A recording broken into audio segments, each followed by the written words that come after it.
Oke, assalamualaikum warahmatullahi wabarakatuh.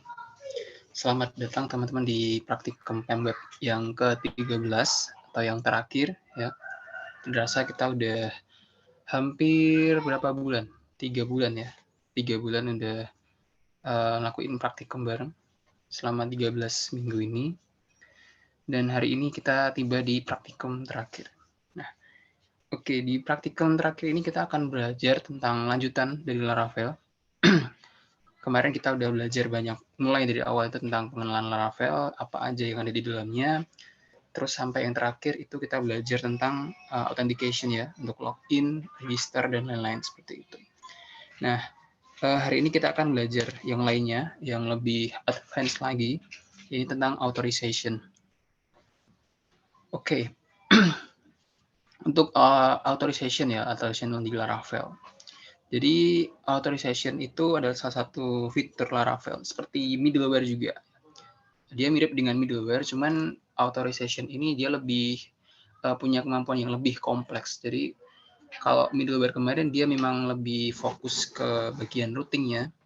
Jadi kita memberikan privilege ke user berdasarkan dia bisa mengakses halaman ini, tidak bisa mengakses halaman itu. Nah, kalau authorization ini dia lebih kompleks. Jadi tidak hanya routingnya, tapi juga bisa membatasi privilege dari segi elemen atau UI atau dari view-nya gitu. Oke, kita coba lihat definisinya dulu. Jadi di Laravel authorization ini, jadi selain fitur authentication yang disediakan Laravel juga menyediakan salah satu cara yang simple untuk membatasi dari action yang bisa dilakukan oleh user, yakni menggunakan authorization. Jadi misalnya meskipun si user itu dia sudah terautentikasi, sudah masuk dalam aplikasi kita, tapi dia perlu dibatasi hak aksesnya. Misal dia tidak bisa melihat view A, tapi bisa melihat view B. Katakanlah misal kemarin kan juga sudah dibuat semacam studi kasus yang sederhana ya, kayak admin itu bisa melihat user, terus user bisa menambahkan profil dan lain-lain gitu.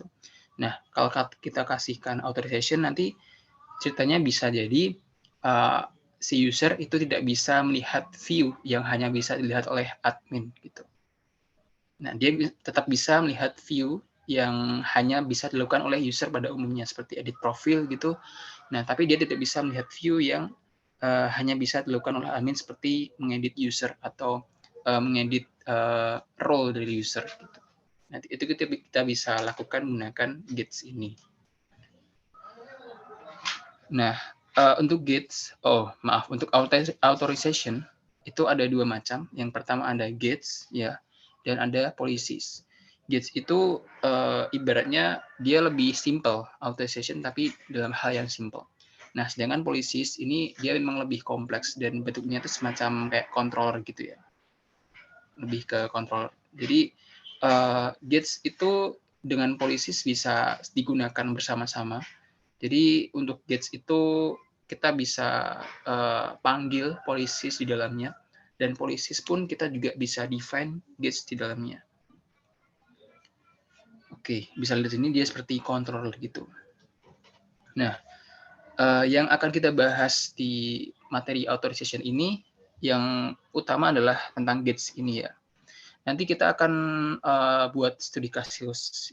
Boleh melanjutkan studi kasus kemarin dikembangkan, atau bikin baru juga boleh. Nah, untuk yang akan kita buat nanti, itu studi kasusnya adalah tentang blog ya.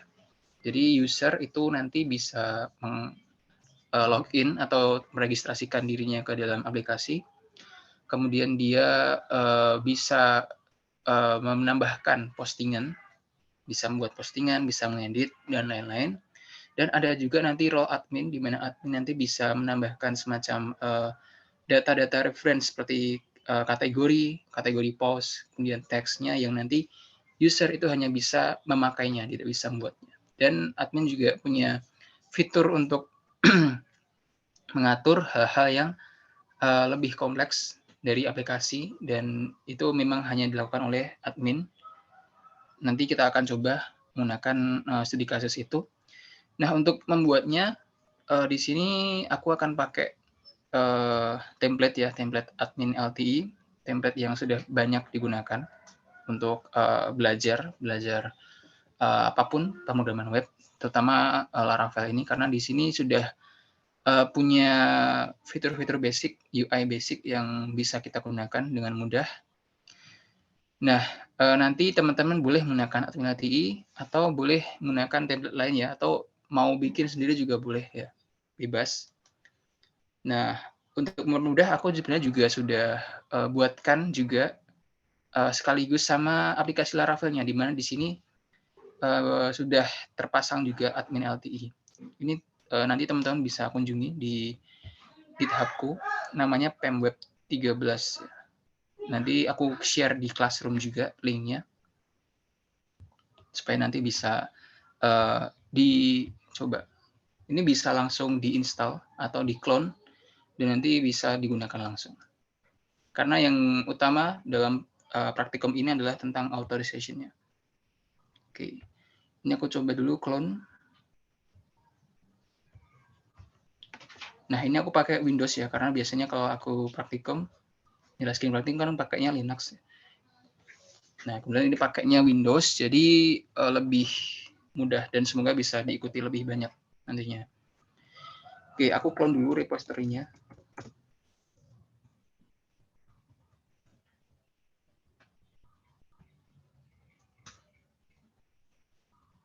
Nah, di sini sudah ada resource dari admin LTI. Jadi nanti misal teman-teman butuh semacam ya kayak layout yang lain, misal perlu layout yang chart atau layout yang table, itu silahkan buka di sini, terus nanti cari sendiri layout yang dibutuhkan itu ada di mana. Caranya ya tinggal lihat di contoh layoutnya yang HTML-nya, terus nanti dilihat itu nama filenya apa, karena di sini bentuknya tuh semacam kayak file-file gitu. Kayak file-file, index, terus contohnya ada di pages, examples, nah banyak di sini. Ini silahkan mau dipakai yang mana. Itu sudah terinclude di dalam repository-ku ini, tidak perlu susah-susah untuk download dari websitenya langsung, bisa langsung dipakai. Ini sudah selesai belum? Oke, udah selesai. Nah, seperti biasa kalau mau clone aplikasi Laravel, itu langkah pertama itu di Composer update atau Composer install dulu. Dan jika ada aplikasi tertentu yang pakai Node.js, itu harus di npm install dan npm update, serta mungkin nanti perlu npm run dev juga. Tapi karena itu aku nggak pakai, maka tinggal Composer update aja. Composer update.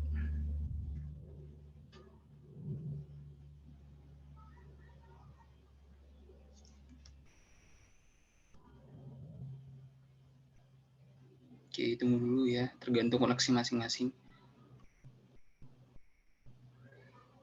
Nah, jadi secara otomatis ketika kita deploy, nge-push aplikasi Laravel kita di repository GitHub contohnya, itu ada yang di-ignore. Nah, di-ignore biasanya ada di dalam folder vendor.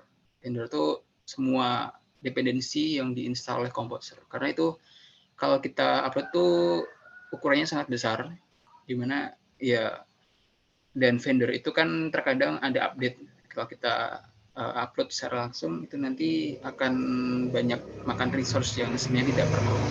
Sehingga itu cukup di-ignore aja secara otomatis. Terus nanti kalau mau masang dependensi, tinggal di Composer install atau Composer update.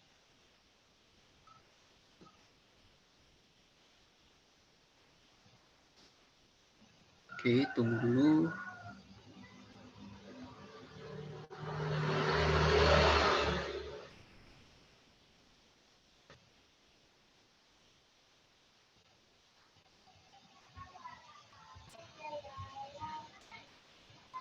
Oke, udah selesai ini. Nah, kalau udah selesai nanti bisa dilihat di aplikasinya. Nah, langkah selanjutnya kalau sudah itu kita biasanya copy file env, karena env juga itu tidak di push di dalam repository. Jadi caranya kita cukup copy file env.example, terus nanti kita copy jadi file .env kita. Kita bisa lihat di sini ada apa ya. Oke. Nah, di sini ada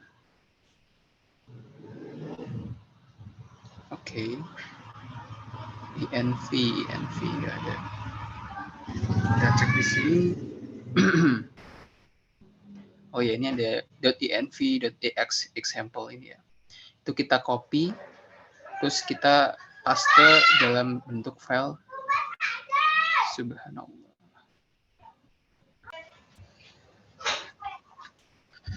Oke, jadi di copy cp. Tadi apa namanya? .env.example.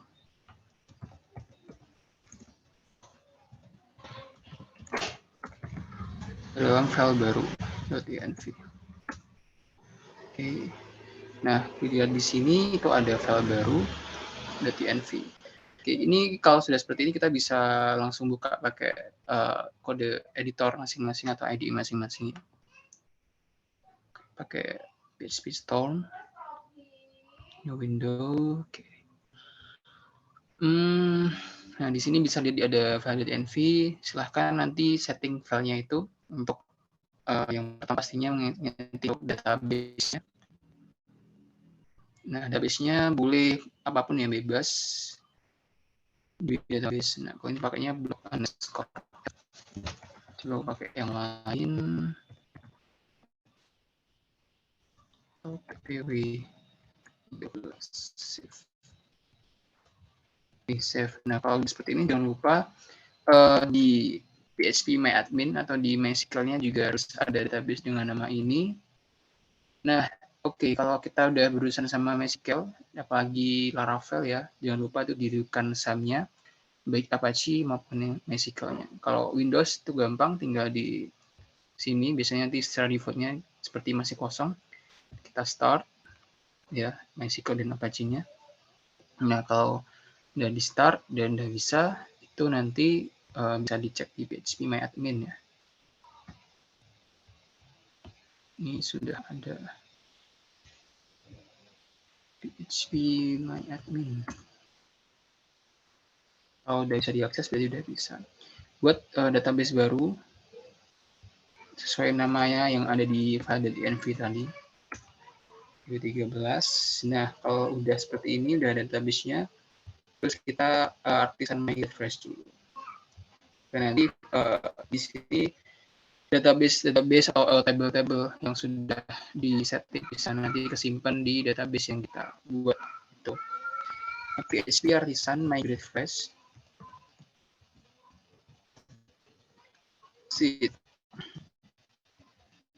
Ini buat ya dari sini.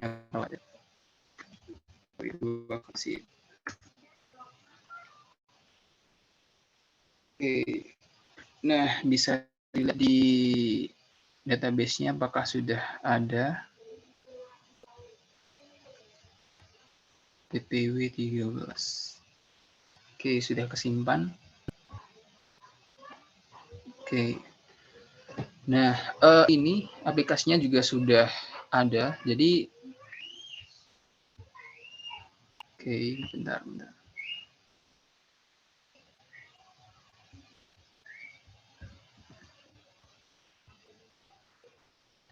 Itu bisa langsung dijalankan ya. Yang udah ada di sini itu adalah layout-nya sudah aku aturkan.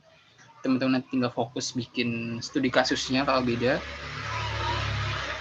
Terus bisa juga bikin authorization-nya langsung.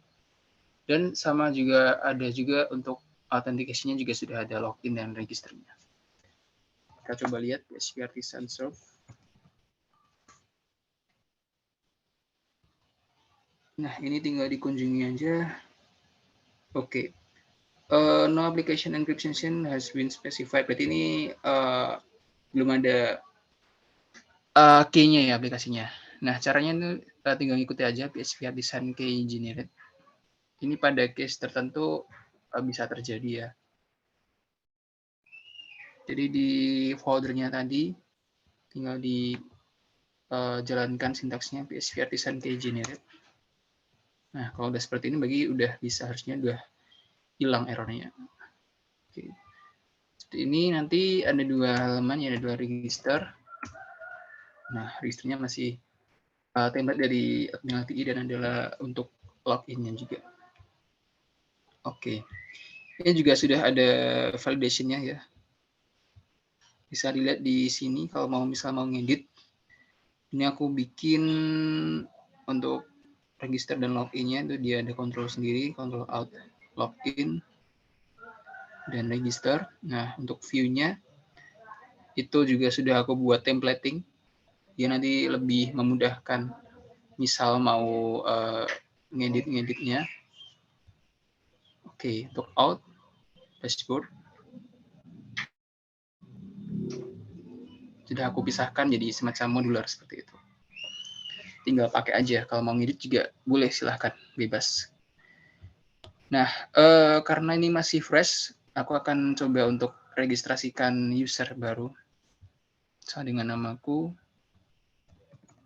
Ini juga sudah ada validation-nya, ya, teman-teman.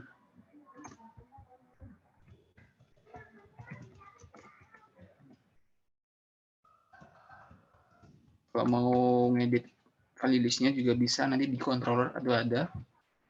Register. Oke, sukses. Tinggal login, pakai email dan password.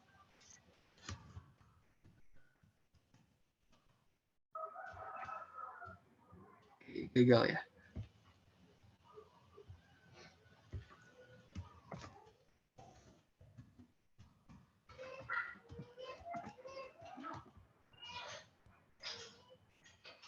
Wait, kenapa ini?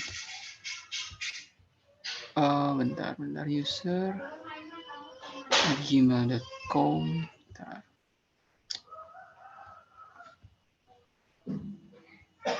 Shit happens, right?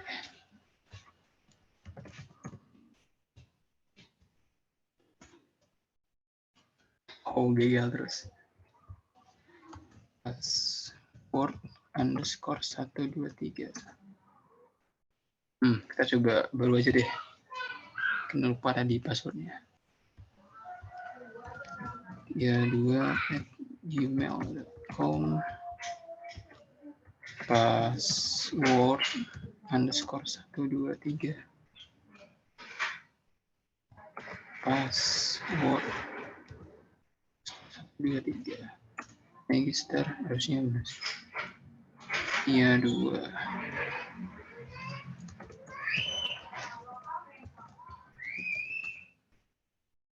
Nah, kayak gini. Ini halaman ketika login. Nah, ini masih template, ya. Nanti ini akan kita ubah menjadi menu-menu untuk menu admin dan menu user. Jadi aplikasi yang aku buat di sini itu adalah aplikasi untuk blog post. Jadi user itu nanti bisa menambahkan blog, admin itu bisa menambahkan reference data seperti kategori dan lain-lain seperti itu. Nanti tidak harus untuk studi kasusnya sama kayak aku, buat blog bisa pakai yang lain juga. Yang penting nanti itu menerapkan authorization. Oke. Sebagai langkah awal, ini aku akan buat dashboard untuk admin dan user terlebih dahulu, ya. Oke. Jadi ini aku udah buat aplikasinya. Ini adalah aplikasi untuk blog, ya. Jadi akan ada 2 role. Role-nya itu adalah admin dan user.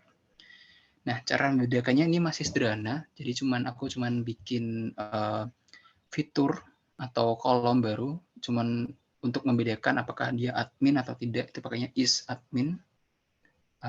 Kalau 1 berarti dia admin, kalau 0 berarti enggak. Gitu, ya, simple.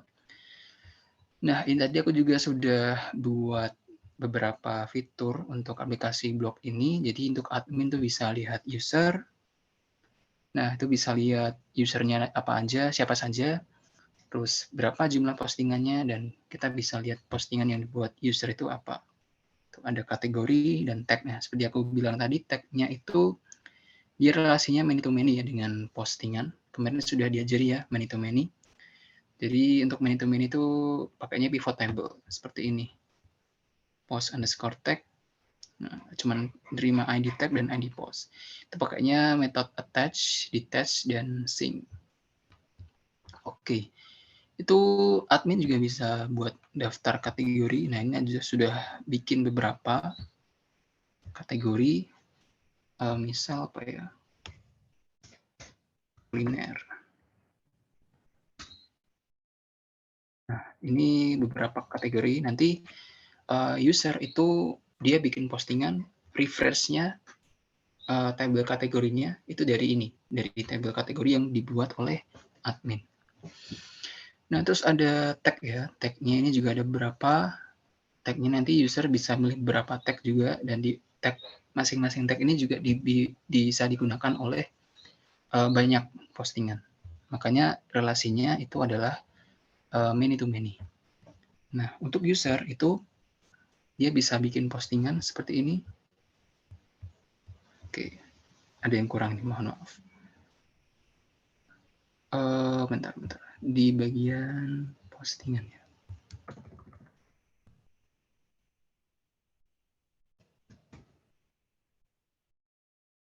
Di bagian postingan itu user bisa melihat semua postingan dari semua user. Nah, tapi di sini kelemahannya itu masih si user 2 itu masih bisa mengubah data dari user pertama, bisa ngapus juga ya. Padahal kan harusnya nggak boleh. Dan user ini dia masih bisa melihat menu admin, admin juga masih bisa melihat menu user gitu. Harusnya tidak seperti ini. Nah, maka dari itu kita perlu yang namanya authorization, atau singkatnya itu kita akan membatasi atau mengatur si user ini dia bisa ngapain aja. Dia bisa ngelihat menu apa aja, dia bisa nge-create apa aja. Nah, nanti tergantung bagaimana kita mendefine authorization-nya. Nah, seperti yang aku bilang tadi, ada dua jenis authorization, yaitu adalah policy dan get. Tapi yang akan kita bahas di sini itu adalah yang get-nya. Jadi untuk get, itu kita bisa buat langsung itu dari out service provider di dalam metode boot. Ini kita langsung buat aja ya. Nanti rencananya itu ada get untuk membatasi menu. Jadi user nggak bisa lihat menu admin. Nanti menu adminnya hilang kalau ini di laman user. Dan admin juga nggak bisa lihat menu user. Ini juga akan hilang di halaman admin. Terus nanti user 2 itu di halaman postingan user 2 ini nggak akan ada button untuk ubah data dan hapus data dari user satu. Jadi tergantung usernya. Kita akan buat seperti itu nanti. Oke. Ya, yang pertama kita akan buat get-nya dulu. Ini aku copy aja. Nah, yang pertama, oke, aku juga perlu ini ya. Copy-nya di out service provider. Oke. Ini jangan lupa di copy karena kalau enggak nanti akan error. Oke, ini get-nya yang akan dipakai. Oke, nah kalau mau define polisi di sini, kalau mau define get di bagian method bot. Ini aku mau kasih nama misal post. Nah, terus memang kita mau nerima dua parameter user dan parameter post. Nah, user ini ketika mau digunakan, kan nanti get itu bisa digunakan baik di view, di root, atau di controller ya. Nah, nanti ketika mau pakai, kita nggak perlu nge-store parameter user karena otomatis diisi oleh user yang sedang login. Nah, untuk post ini diperlukan karena sesuai dengan ini ya. Jadi di sini get-nya ini adalah membatasi bahwa untuk bisa melakukan apa yang ada di dalam get, user ID-nya itu harus sama dengan postingan user ID. Jadi nanti ketika postingan itu user ID-nya nggak sama dengan user yang login, maka user yang login tadi dia nggak bisa ngubah atau ngapus postingan milik orang lain. Gitu. Simpelnya seperti itu. Ini berarti ID user sesuai dengan nama kolomnya ya. Nah, selain get ini aku juga mau bikin get untuk admin dan user. Berarti ini get-nya adalah isAdmin. Nah, ini parameternya cukup user aja. Ini sama dengan user isAdmin-nya itu berarti true. Kalau dia punya role isAdmin atau isAdmin-nya itu 1 atau true, maka dia bisa melakukan apa yang ada di dalam get ini. Nah, ini hati-hati ya untuk equalization-nya, tanda equal-nya. Itu kalau kita define 3 seperti ini, antara nilai, value, tipe data itu harus sama. Tapi kalau seperti ini, itu 2 aja, itu cukup tipe datanya. Tipe data atau nilainya, salah satu aja. Tapi kalau ini benar-benar strict ya. Jadi kadang nanti kalau kita define 3 seperti ini, dia nggak jalan karena mungkin ada perbedaan mungkin di tipe data atau di value-nya. Jadi karena ini aku yang penting itu nilainya 1 atau true, aku pakai 2 aja. Ya, ini adalah user. Sama kalau ini berarti isAdmin-nya itu false. False. isAdmin nya adalah false, save. Oke, nah sekarang kita udah define get-nya. Sekarang cara apa? Makanya gimana? Nah, makanya itu ada 3 cara. Kita bisa kita bisa pakai langsung di dalam view, atau kita bisa pakai langsung melalui root. Nanti jadinya itu kayak middleware gitu ya. Dia akan membatasi akses ke halaman tertentu. Atau kita juga bisa pakai di controller. Nah, ini jatuhnya malah ke polisi. Jadi yang kita terapin nanti di sini adalah yang penerapan di root dan penerapan di view-nya. Nah, oke, aku akan coba nerapin di view dulu. Jadi yang pertama itu yang ini, aku mau ngebatasi bahwa si user 2, bentar, admin ya, ini aku coba keluar dulu, masuk ke halaman user 1@gmail.com. Di postingan ini nanti, di postingannya user 2 itu di halaman user 1 dia nggak akan ada tombol untuk ubah dan hapus. Karena ya ini kan bukan postingannya kan ya, jadi dia nggak bisa ngotak-atik. Cuman bisa ngeliat postingan user 2 itu apa, gitu aja. Nah, caranya gimana? Kita bisa gunain authorization. Caranya itu, kalau pakai view ya, dia bisa pakai can dan ncan.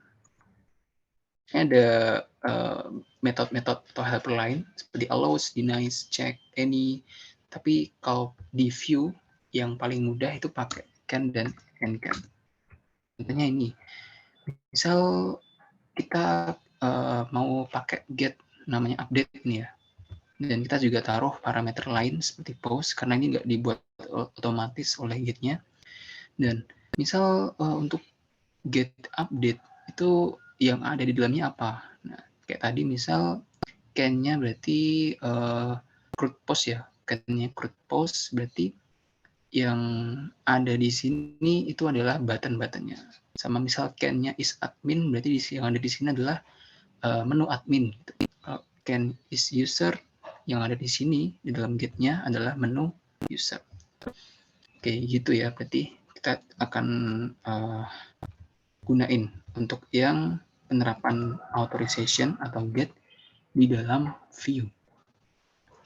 Oke, berarti aku pengen ngebatasi yang ini dulu.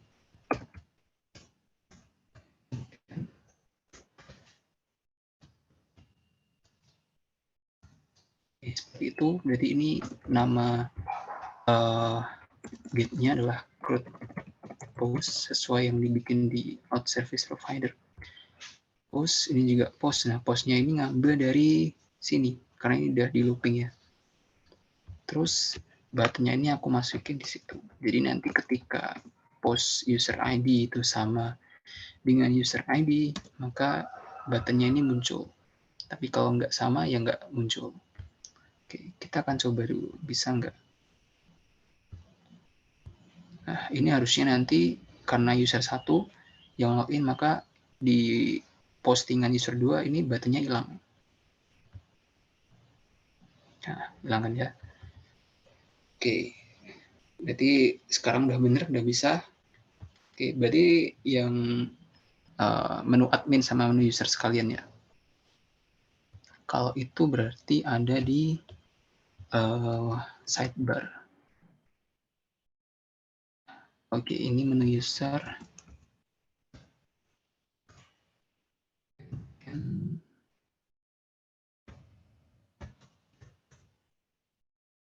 Ini berarti is user. Nggak perlu parameter post ya, karena kita nggak pakai juga di sini. Oke, sampai sini. Is user. Kalian yang admin ya. Sampai sini.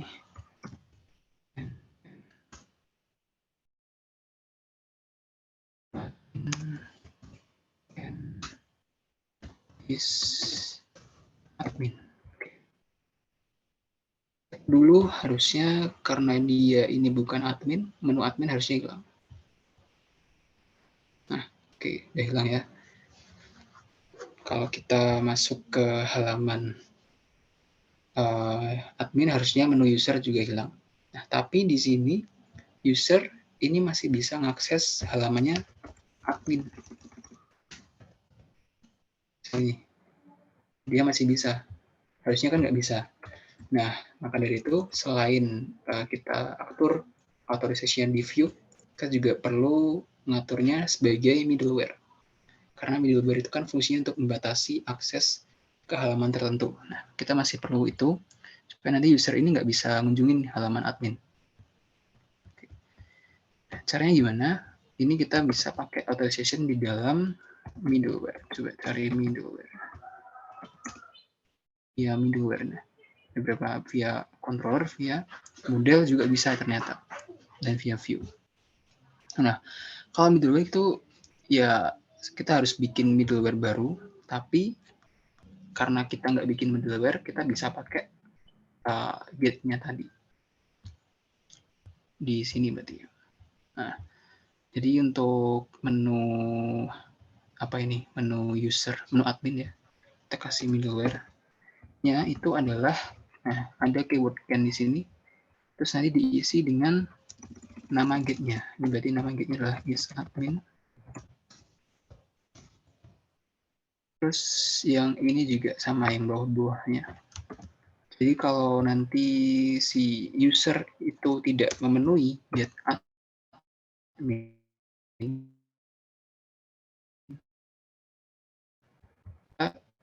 yang di sini adalah sebagai middleware. Kalau ini berarti is user. Berarti untuk user nanti juga nggak bisa mengunjungi halamannya user yang bisa buat postingan itu. Oke, cek dulu tadi di mana admin ya. Seharusnya ini nggak bisa kunjungi. Bisa ya, nggak bisa. Berarti kalau nggak bisa keluarnya gini, karena ini metodenya abort sebenarnya. Abortnya itu defaultnya adalah 403. Jadi dia nggak punya akses atau nggak terautorisasi untuk mengunjungi halaman ini. Yang lain juga sama, sama semua. Tapi kalau dia mengunjungi halaman user, nah tadi sesuai dengan get-nya, maka dia bisa.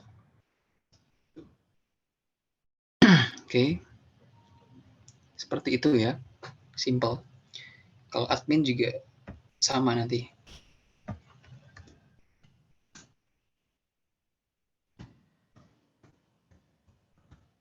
Is admin. Ini. Menunya juga cuma menu admin. Terus nggak bisa mengunjungi dashboardnya user. Ya, oke.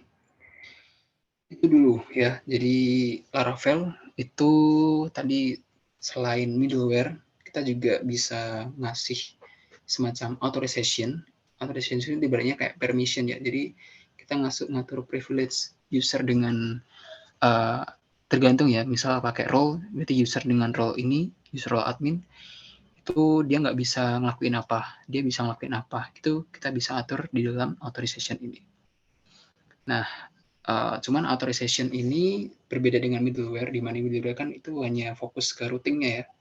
Dengan authorization itu kita bisa ngatur lebih kompleks lagi. Gitu. Bahkan kita juga bisa bikin middleware pakai authorization. Itu ya. Nah, nanti ini akan berguna bagi teman-teman misal mau bikin aplikasi di mana itu punya banyak role gitu ya. Nah, daripada nanti bikin layout atau view untuk masing-masing role yang mana itu ya tidak efektif, kita bisa bikin satu layout saja, satu view saja, tapi kita atur di dalamnya itu kita batasi untuk sesuai dengan role-nya. Jadi seperti aku tadi ya, kayak di sidebar itu kan aku kasih role-nya untuk admin, user, itu dia bisa lihat view-view seperti ini. Dan aku cuma bikin satu sidebar aja, nggak banyak sidebarnya. Itu. Jadi itu nanti akan lebih menghemat kode juga.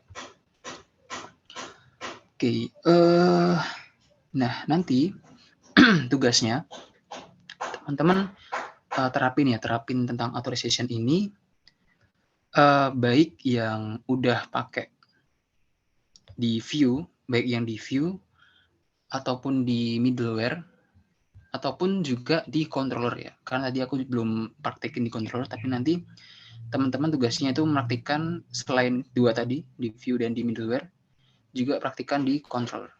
Semuanya sudah lengkap di dokumentasi, nanti tinggal nerapin aja sambil mungkin dimodifikasi dikit, tapi ini bisa diikuti.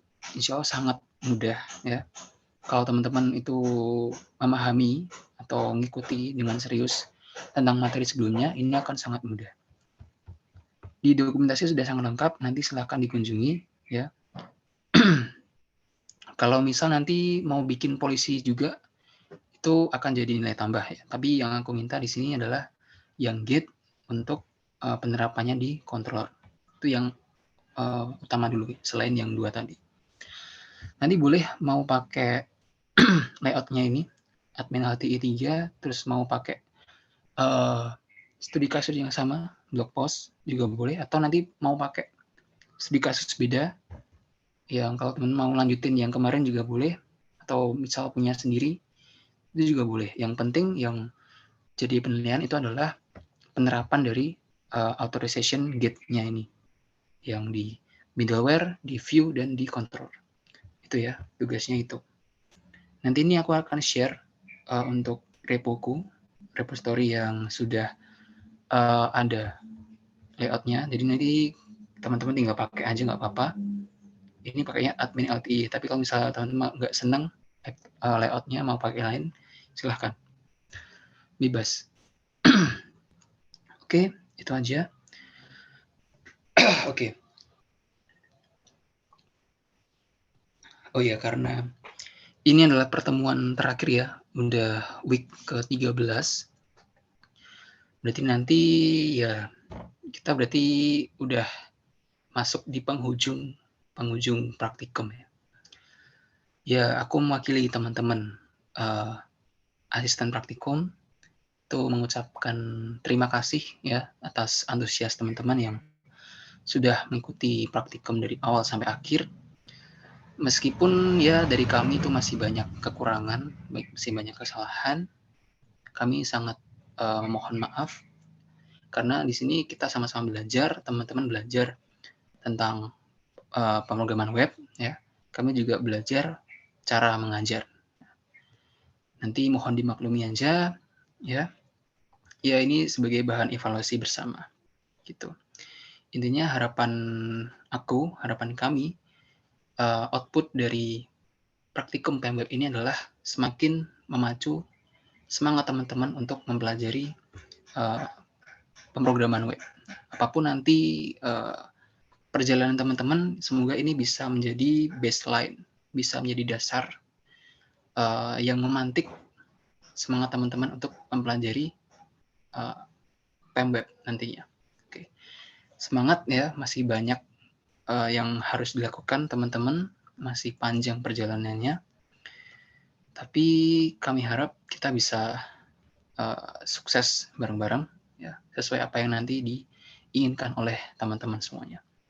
Oke, terima kasih ya. Aku izin undur diri. Jangan lupa tugas-tugas yang kemarin itu dikerjakan semua ya. Jangan sampai ada yang nggak mengumpulkan. Oke, telat nggak apa-apa ya, sesuai dengan kontraknya dulu. Tapi mengumpulkan ya, apapun hasilnya itu pasti ada nilainya. Oke, terima kasih. Aku tutup praktikum ke-13 ini. Tetap semangat ya. Wassalamualaikum warahmatullahi wabarakatuh.